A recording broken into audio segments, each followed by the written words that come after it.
የከፈላችሁ ሲመስላችሁ ያጠራቀማችሁ ነው። ሰይጣን ያስከፈለ ሲመስል ሰዎች ያስከፈሉ ሲመስላቸው አንተም አንቺም የከፈልሽ በጣም ብዙ የከፈላችሁ ሲመስላችሁ ኖ there is no wastage። በእግዚአብሔር ዓለም ውስጥ ማጥፋት የሚባል ነገር የለም፣ ማጠራቀም ነው ያለው። ለዚህ ነው መዝገብን አከማች ይልሃል በሰማይ የት ብል በማይበላው ሌቦች ቆፍረው በማይደርሱበት ሃሌሉያ በሰማይ ይልሃል። እንዴት ነው ማከማቸው? everything that you paid for the sake of the glory of God እዛ እየተጠራቀመ ነው። ለእግዚአብሔር ክብር የምትከፍሉት ነገር ሁሉ እየጨመረ የሚሄድ የእግዚአብሔር ዋጋ በሰማይ ያከማችላችኋል። አንድ ሰው ዛሬ የከፈለው ነገር ትዝ ያለው ሰው እንደተጠራቀመለት ደግሞ የገባው እልል ብሎ አሜን ይበልና ይወሰደው።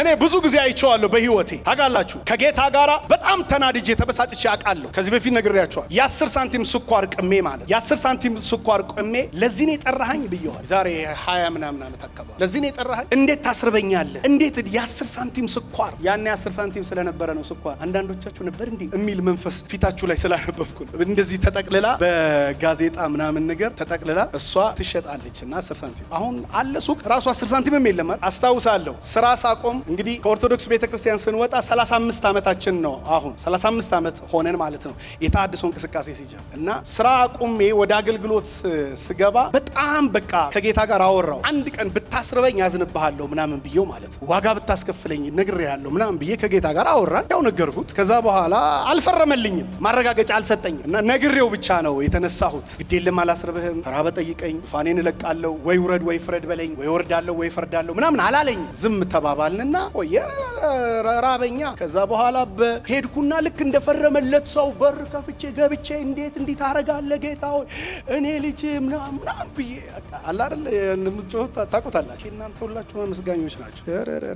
ከዛ በኋላ ልክ እንደሱ ብዬ ተኛው። እዛ ስልክ ተደውሎ አንድ ሰው በጣም ፈልጌ ነው ያገኘውና ፓስተር በጣም እወድሃለሁኝ እና እግዚአብሔር በጣም አስጨንቆኝ ይሄንን ገንዘብ ላክለት ብሎኝ ነው ብሎ በዛን ሰዓት ላይ ቆጥሬ የማላቀውን ፈረንካ ላከልኝ። ከዛ በኋላ እንደገና ተመልሼ ሄድኩ ጌታ ጋርና ስላዘንክብኝ ይቅርታ እና አዝኜብሃለሁ ነበር ያልኩት እና እንዳዘነብኝ እንጂ እኔ እንደማሳዝነው እንጂ እርሱ እንደሚያሳዝነኝ አርጌ ያወራሁት ነገር ልክ እንዳልሆነ ሲገባኝ በቃ ከጌታ ጋር አወራንና ብዙ ጊዜ በህይወት ጎዳናዎቼ ውስጥ በማልፍበት ጊዜ ሁሌ ትዝ ይለኛል። እያንዳንዱ ከፈልኩ የምለው ነገር የሚጠራቀም እንጂ የሚባክን አይደለም። ለካ ቤተሰብ ያስከፈላችሁ፣ ጓደኛ ያስከፈላችሁ፣ አብሮ ሰራተኛ ያስከፈላችሁ እንኳን ከፈላችሁ ስላላችሁ ነው። እየተጠራቀመ ስለሆነ ደግሞ ለእግዚአብሔር ክብር ይሆን። በተገቢው ሰዓት ላይ ይዘንባል፣ በተገቢው ሰዓት ላይ ይመጣል።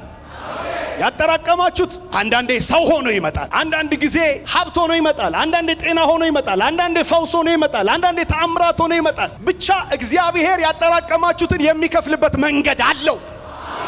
አንድ ሰው ጮሆ አሜን ይበለኝ ባካችሁ። ዮሴፍ ማለት መጨመር ማለት ነው። God will increase ማለት ነው የስሙ ትርጓሜ። እስኪ እግዚአብሔር ይጨምራል በሉ።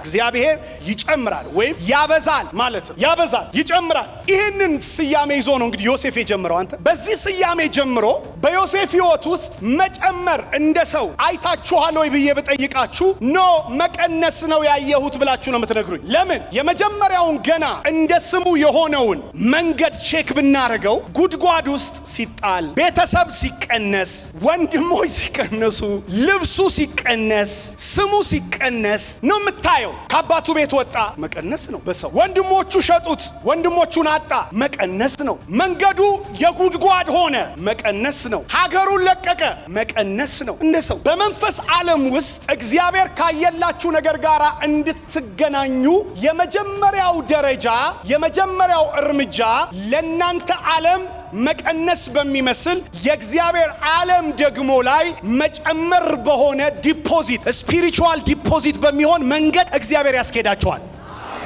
እንደዚህ አንድ ምሳሌ ልስጣችሁ። አብርሃምን እባርካለሁኝ፣ አሰፋሃለሁ፣ ይሄን ምድር አወርሳሃለሁኝ፣ ዘርህን እንደ ሰማይ ከዋክብት እንደ ምድር አሸዋ አደርጋለሁኝ፣ ደግሞም የሚባርኩ ይባረካሉ፣ የሚረግሙ ይረገማሉ። The first day when he heard this prophetic voice, my God የመጀመሪያ ቀን የሰማ ቀን አገር ሰብስቦ የምስጋና ድንኳን ደኩኖ እየየ ኑ ብሉ ኑ ጠጡ ነው የሚያስብለው ትንቢቱ። ግን ከዛ እግዚአብሔር እንደዚህ ነው ያለው፣ ከአባት ቤት ከተለይተህ ውጣ የ75 ዓመት ሽማግሌ ከዚህ በፊት ነግሬያችኋለሁኝ። የ75 ዓመት ሽማግሌ እግዚአብሔር ሲጨክንበት አስባችሁታል? እዚህ ጋር ደግሞ ገና የ17 ዓመት ልጅ ላይ እግዚአብሔር ሲጨክን እድሜ አይደለም ያለ መንፈሳዊ ኮኔክሽን እግዚአብሔር ከማይፈልገው ነገር ይቀንስህና እግዚአብሔር ከሚፈልገው ነገር ጋር ይደምራል። እስኪ አንድ ሰው አሜን ይበለኝ ባካችሁ። ዳዊት ስማኝ፣ ቤተሰቦቹ መካከል ቢሆን ኖሮ ከወንድሞቹ መካከል ቢሆን ኖሮ ከነሳሚ ጋር አንድ አይነት ሰልፍ ላይ ነበር የሚገኘው። ግን ከቤተሰቡ ተገፍቷል። አባትና እናቴ ትተውኛል፣ እግዚአብሔር ግን ተቀበለኝ አለ። የት? ጫካ ውስጥ። አንድ ሰው ዛሬ ያለህበት ሳይሆን የተገናኘህበት ዓለም ለክብር ያደርግሃል። ያለው አንተ ጫካ ነው፣ ወንድሞቹ መሃል አይደለም። አባትና እናቱ ጭንጋፍ ነኝ ሲል ልክ ነው። ጭንጋፍ ማለት በወሩ ያልተወለደ ማለት ነው። በሰው አቆጣጠር ያልተገኘ ማለት ነው። የእግዚአብሔር ዓለም ግን ይሁን ብሎ ያመጣው። ዛሬ ላውጅ በህይወታችሁ ላይ የሰው ዓለም ቁጥር ቢያሳንሳችሁ የእግዚአብሔር ዓለም ግን ያከብራችኋል። ለዚህ ነው በሰው ፊት የከበረ በእግዚአብሔር ፊት የከበረ አይደለምና ይላል መጽሐፍ። do not fight the wrong fight, do not fight the wrong fight። ግን በምርጫ ውስጥ አንድ ነገር ልንገራችሁ። የሰው ዓለም ምርጫ የሰው ከፍታ ላይ ያደርሳል። የሰው ከፍታ ገዢነት ነው፣ ንግስና ነው፣ መሪነት ነው። በምርጫ እዛ ቦታ ላይ ትመጣል። በእግዚአብሔር ምርጫ ደግሞ የሰው ዓለም ከፍታ ላይ አይደለም የምትመጣው፣ የእግዚአብሔር ዓለም ከፍታ ላይ ነው የምትደርሰው። ዮሴፍ ትዝ ይላችኋል። ወደ ከፍታ የመጣበት ስርዓት ሰዋዊ አይደለም። ምረጡኝ ብሎ አይደለም የግብጽ ፕራይም ሚኒስትር የሆነው። እግዚአብሔር እንቆቅልሹን ወደ ቤተ መንግስት ወረወረና መፍቻውን ወደ እስር ቤት ለዮሴፍ አቀበለው። እንቆቅልሹን ወደዛ ወረወረ፣ ለፈርዖን ሰጠው በህልም። ከዛ በኋላ መፍቻውን ደግሞ እስር ቤት ላለው ለጆሲ ሰጠ። ከዛ በኋላ እንቆቅልሽ ያለበት እንቅልፍ ሲያጣ ዮሴፍ እያንኮራፋ ህልም ፈቺ እንዲሆን እግዚአብሔር አረና ምንድነው ተብሎ ሲፈለግ ከሆነ ክፍለ ሀገርና ከሆነ ቦታ ሳይሆን የመጣው እስር ቤት ያለ ሰውዬ ጋር ነው ቁልፍ ያለው ተባለ። እግዚአብሔር ቁልፉን ወደ አንተ ከወረወረው ከየትም አውጥቶ ያነክሳል። መድኃኔ ዓለም ቁልፉን ይወርውርልህ። ኧረ በጌታ አሜን በልተው። እንደው መድኃኔ ዓለም ቁልፉን ይወርውርላችሁ።